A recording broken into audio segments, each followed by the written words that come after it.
Welcome to the PCS Adventures Educator Spotlight Series. In today's sponsored feature story, we're exploring how Indiana teens are collaborating and creating commercials. We spoke with Ryan Fritz to find out how his students are launching their skills into the future with Discover Podcasting by PCS Adventures.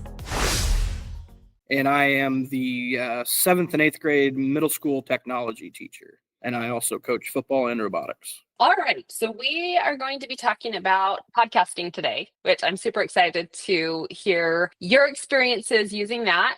What drew you to this specific program? And then I'd like to get your feedback on what you received in the mail and how that process went when you first started orienting yourself with the programming. All right. Well, to start, what drew me to the program, and I have a little bit written out. I was thinking about some of this stuff.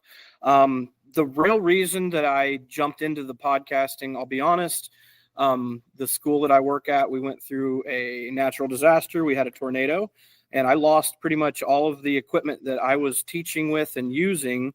And this happened about 5 weeks into the school year, so there wasn't a whole lot of time to adjust or adapt. So I went online and I started looking around. I have a background in broadcasting. I went to junior college in Vincennes, Indiana for a year and a half and got my feet wet there. So I have a background in the broadcasting. I got into technology when I started here and started coaching football. I just kind of lucked into it and been doing that ever since. But I knew I needed a product or something that these kids could do that I knew something about and that wasn't terribly hard for them to understand, because this is basically what these kids are doing nowadays. It's a job, podcasting and just radio in general.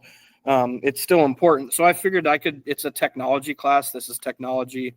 So that's why we did it. And now I also knew that if I bought these podcasting kits, these would be very easy. I lost my classroom at the same time. So I needed to have something that was mobile. And the way these are set up, you can take them anywhere. They're very mobile. As soon as you build them, they're ready to go. We finished our unit today. We just finished up with all of our podcasting. So even putting them away, I was able to fold them up. They're on a cart right over here. They're all just neatly folded. So they're out of the way now. That was a big part of why I wanted to get this kit. It came with 10, and then we actually lost one in the storm. And we reached out, and you guys actually made sure that we got a replacement kit. So that was really important to me, and that's a big thing. Big kudos to the company for helping us out with that. Going on to the second question, the way it looked when we got it, they come in these big black totes with yellow lids. They're pretty common. I think you can find them at like Menards, but they're nice. They're big. I think there were 3, maybe 4 in total. I'm thinking 3. It's been a while since we unpacked it. But everything was there was, I think, 5 kits in one and 5 kits in the other. And then the third one had all of the extras, like the headphones and the workbooks and all of that stuff. Everything was neatly packed in those boxes. It was fairly simple to put together. What the instructions come with each kit, and I had the kids, I sat at the front table and I passed out the kits, which they were excited about getting a brand new kit that hadn't been put together. And we just went through step by step, and we just kind of did it that way. So that's kind of how it came to us, and it was very simple to use. And there's always videos if you can't figure it out. So Perfect. So did you modify anything as far as the teaching instructions go, or did you follow the plans as were sent to you? So yeah, I did adapt. The workbooks are set up for, going through the program step by step. I kind of needed to capture their attention right away. So, and this is an 8th grade class. 7th grade, I might not have done that, but with an 8th grade class, I kind of opened it up. We started by listening to podcasts. I needed to know what they were interested in. So a couple of days I would just have them come in, and, the assignment was put your earbuds in and listen to a podcast. And then we went on with breaking down the podcast. What are you hearing? What sounds are you hearing? Why are they doing this? Why are they doing that? Spent a few days on that. And then I gave them an option. We started off by interviewing each other so they can work together on that. The big thing, and I'll talk about it later, is the biggest struggle, and I think this might be a question later on too, is the kids hearing themselves talk. They don't like hearing their own voice, and they don't like other people hearing their own voice. So my advice would be, if you're getting this set up, it would be beneficial to have a quiet room to do it with, maybe a studio setup where you could close a door and give the kids some privacy. I unfortunately don't have that because I'm literally in the middle of a high school room. The high schoolers are on the outside and we're sitting in the middle of them. So it's pretty loud all the time. And that's another reason we kind of had to adapt a little bit. But to make this thing really roll, my recommendation is to have a nice quiet room and a quiet space for them to actually do it. What else did we do? So moving on from that, they started with the interviews, and then we went right into sports broadcasting, which is kind of also my background. We would queue up, my football team that I coach, we would air our games on YouTube. So I would have the kids mute the YouTube broadcast, and I would have them set up their podcast equipment, and I would have them go quarter by quarter, just doing it out, just like what you would hear on the TV on the weekends. So just giving them that experience, trying to open doors. There's more to it than just sitting here talking into a microphone. There's sports. There's all sorts of things you can do. So that was fun. Some of my athletes, really jumped at the chance to do that. But it's not something I would make anyone do. I gave them a choice. The other choice they would have, making commercials, which is really what I enjoy doing. And I really enjoy watching them flourish with that, because they start off and it's like, well, why do I have to do this? This isn't, within a day or two, with the right questions being asked, you can really start to see the wheels turning in their heads. Why is this sound important to include in this commercial? Why should I lead with a question? Why should it be funny? Why should it be serious? That's where I've really, I don't know what the word is. That's where I've had the most success getting through to them. And by a week or two in, I would come into class and they would come up to me, can we get started? Can we go shoot our podcast? It wasn't, okay, everyone needs to do this today. It was, they knew what they were doing. They would go do their thing. They would shoot it. Obviously they're not being filmed, but they would record it and edit it, let me hear it. They would share it with me, all those good things. So that's kind of the way we did it. Those are the three main things that I did. And that's definitely working off the script. That's not exactly how it's supposed to be, but that's one way we could do it. That's awesome. And yeah, you already touched on several things that I wanted to ask, just going more along the lines of some of those aha moments with those kids. And you kind of started to tell me about, it sounds like they became very self-driven in this project and took the reins, and they knew exactly what they needed to do right when they would come into the classroom. Tell me more about that, as far as it being more independent, self-driven, motivated work.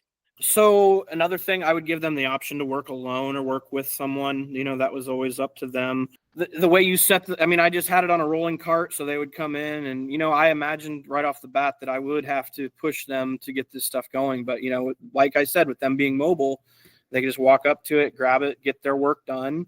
And that's another thing. It's a 48-minute class. A lot of these kids, if they plan ahead, they don't need 48 minutes to do this. So a lot of them would want to get it done, then they could edit it, they would share it with me, and then the last 10 minutes of class, they're smart. They know how to get that free time. So it's one of those things where it is a self-led type deal. It's not something that you have to stand in front of them and push them to do it on their own. It's set up for them to do it on their own. And was there a lot of collaboration between the peers or amongst the peers? Was some of this a team project, or at least a partnership where they would have to learn how to work together? Yeah. So when I say they were given an option, they were also required to work with a partner at least once, and that would be the interview. So they would have to interview each other. That was what we started with, just because they were talking about something they were familiar with. The collaboration is awesome. And the way Soundtrap is set up, which is the program that you'll use if you get the kit, there's a button up top that says share, and anything I can set up an entire, I would enter the studio and I would just set up a blank sheet, and then I would share it with all of the kids in class. That way they all have their own computers, they're all doing their own work, but they are collaborating all on the same file. So whatever they do shows up on everyone's screen. So I would just have them all make their own line. And if there's a file shared in with you guys, that's the Christmas, what I want for Christmas. It's a little bit long. It's about 2 minutes long, but that is a perfect example of the collaboration. I set that up. I didn't do anything. I just set up a big file, and over a 3-day period, the kids all logged in. They went off on their own. They told me what they wanted for Christmas. They did any editing they wanted to do. And we had 15 kids and myself all working together on one project. And it really it was a final project. The last thing we did before Christmas break. It kind of brings them all together as we're doing this together. So very easy to collaborate. Very easy. Very fun. Very cool. So just in general with STEM education, or specifically with the podcasting, what do you think some of these lifelong skills are? And definitely podcasting, because it is all the rage right now. Everyone is creating a podcast. So how important is it to you to teach them these skills, and what are some of those skills that they will be able to transfer as they go throughout the rest of high school and then enter college and the workforce? Sure. The one that I always go to first is the students are going to need to find their voice. And what I was saying earlier with them not wanting to be heard by others, that's a big skill. Any class with group work, which I guess you could cluster this into, you're going to learn. And I always say to the kids, you don't get to choose who you go to work with. Your first job might be at McDonald's. You don't get to go and pick and choose who you're going to work with that day. It's the same way in school. So a valuable skill is, there will be times when I say, Joe and John, you need to work together today. I don't give them the option to work, the same people every single day. I like to change it up a little bit, because they're going to need to get used to working with other people they're not comfortable with, especially in the workplace. So I find that is the main driving force for what I'm trying to teach. If you are speaking directly to other educators who find it daunting to maybe implement more STEM into their learning environment, whether it be a traditional classroom or an after-school program, summer program, what could you tell them to ease their minds that they've got this, they can do it? Sure. Well, the first thing is, the kids are going to enjoy it. You're also going to enjoy it as the instructor, because you're involved. The first thing I did was sit down and started playing on Soundtrap, and I had five commercials made within a half hour. And I made my entire class listen to them over and over again, because I thought they were just so good and so cool. That's the thing, it's just one of those things that's going to inspire creativity, even if you're not fully invested in this. I'm in Jake County. It's kind of a little country town in Indiana. I've got a lot of derby. These kids like derbies and animals, and they're country kids. So they don't always jump at the podcasting idea. But once I got them talking about something that they were interested in, and it's pretty easy to implement after you've got their attention. And this is something that you just have to find what they're interested in. Once they have that, then it's very easily taught. You just let them go. Plenty of examples, on YouTube. So you're not going into this on your own. You could start with just having the kids listening to podcasts, stuff like that. That helped me, because I was no expert. Okay. I'm sure anyone that's going to implement this is not an expert in podcasting. But it is something that, and I can vouch for it. I was able to get it set up, and we were rolling the next day. I did use the PowerPoint that came with it for the first a week or so. All right. Just to get everyone comfortable and to get the wheels turning in their heads a little bit. And then we kind of went off of that. But it does cater to a wide variety of student interests. So there's really no class that this wouldn't work with. I can't imagine. It really can be adapted to a lot of different things. And I'll tell you this, as soon as word got around school that I was doing this, I had multiple people come up and ask, can you start producing commercials for us? Can you host a weekly podcast show for our coaches to get more athletes to come out for our team? So not just those are adults that are asking those questions. So it's one of those things that it's pretty valuable to have around. That's awesome. Yeah, I think you nailed it with just talking about how, it might be podcasting, it might be something techie, but because it crosses over into so many different interests with the sports and with creating commercials and everything, I could see how these kids would be just eating this up. And it sounds like they have been. Is there anything else that you would like to add as far as the engagement level with the kids? Something that any big takeaways that they've commented on or said, hey, when are we going to do this again? Or what, anything like that would be great to share. Sure. So, local radio station, I reached out to them right away and I had a working relationship with the owner, and he said, sure. I said, hey, why don't you send over some scripts and we'll mock up some scripts? Because what I did was I played the radio station in the morning and they just listened to some of the commercials. And like I said, we're in a small town, so these commercials are very basic. It's the same lady, voicing over every single commercial. So it's easy to get to show them the parallel of what this could be, how well you guys could make this sound compared to what it sounds like now. Not that she's doing a bad job, but there's so much more that this county could have. And when I said, hey, he might actually play your commercials on the radio, that's all it took. All of a sudden, every single day, hey, did you hear my podcast? Is that one good enough to be on the radio?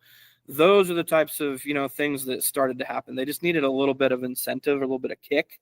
To realize the real world, factors here.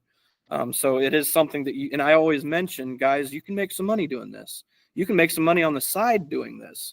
Every commercial you hear, someone is being paid to be a voice actor for that. That's what it is. So it's a very good idea to get yourselves out of your own way, hear your voices, let other people hear your voices. And that's about all there is to it. It's hands-on, it's fun, and it's engaging. Just, the fact that you're going to see how talented they are by the time you're all finished with it. And you're able to, tell them and show them how talented they are.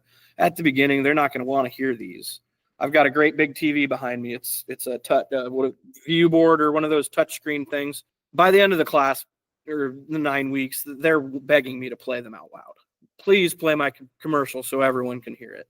So, that's the big takeaway for it. It starts, it might not start 100%, but by the time you're finishing up with it, I think the buy-in's there and the enjoyment level, and they learn. Well, especially for how far they've come, because it sounds like when you started, nobody wanted to listen to their own voice. It's weird. Everyone thinks that they sound weird. That is across the board. No one ever wants to think, that's not my voice. That's not what I sound like. Mm-hmm. Fast forward weeks later, they're asking for it to be replayed over and over. Yep. And they want other people to hear it. A huge thanks to Ryan for sharing his story and the impact Discover Podcasting is having on his students. To listen to more stories from educators like you, visit edventures.com/spotlight. That's EDVENTURES.com/spotlight.